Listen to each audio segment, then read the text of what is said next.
அச்சாரம் டிவி நேயர்களுக்கு வணக்கம்.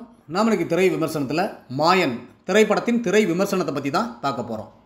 இந்த படத்தை ராஜேஷ் கண்ணா இயக்கியிருக்கிறாரு. வினோத் மோகன், பிந்து மாதவி, ஜான் விஜய், ஆடுகளம் நரேன் மற்றும் பல நட்சத்திரங்கள் நடிச்சிருக்கிறாங்க. இந்த படத்தோட கதை என்னென்னு பார்த்தீங்கன்னா, சென்னையில் மென்பொருள் நிறுவனம் ஒன்றில் டீம் லீடராக பணிபுரியும் ஆதி என்கின்ற வினோத் மோகனுக்கு இன்னும் 13 நாட்களில் உலகம் அழியப் போகின்றது, அதற்குள் நீ நன்றாக வாழ்ந்து கொள் என்று ஒரு மின்னஞ்சல் வருகின்றது. அதை முதலில் நம்பாத ஆதி தன்னை சுற்றி நடக்கும் சில நிகழ்வுகளால் அதை நம்புகின்றான். அதன் விளைவாக தனது காதல், திருமணம், சொந்த வீடு ஆகிய கனவுகளை அதிரடியாக நிறைவேற்றுகின்றான். அதன் பிறகு என்ன நடக்கிறது என்பதே இந்த படத்தின் மீத கதை. ஆதியின் கதாபாத்திரத்தில் வினோத் மோகன் சிறப்பாக நடித்துள்ளார். சக்கரவர்த்தியாக ஜான் விஜய், கோப்பெரும் தேவியாக வரும் பிந்து மாதவி, வீரசுரனாக வரும் சாய் தீனா உள்ளிட்ட கதாபாத்திரங்களும் மற்றும் இதில் நடித்திருக்கும் அனைத்து கதாபாத்திரங்களும் சிறப்பாக நடித்துள்ளார்கள். பின்னணி இசையால் மிரட்டி இருக்கின்றார் MS ஜோன்ஸ் ரூபன்.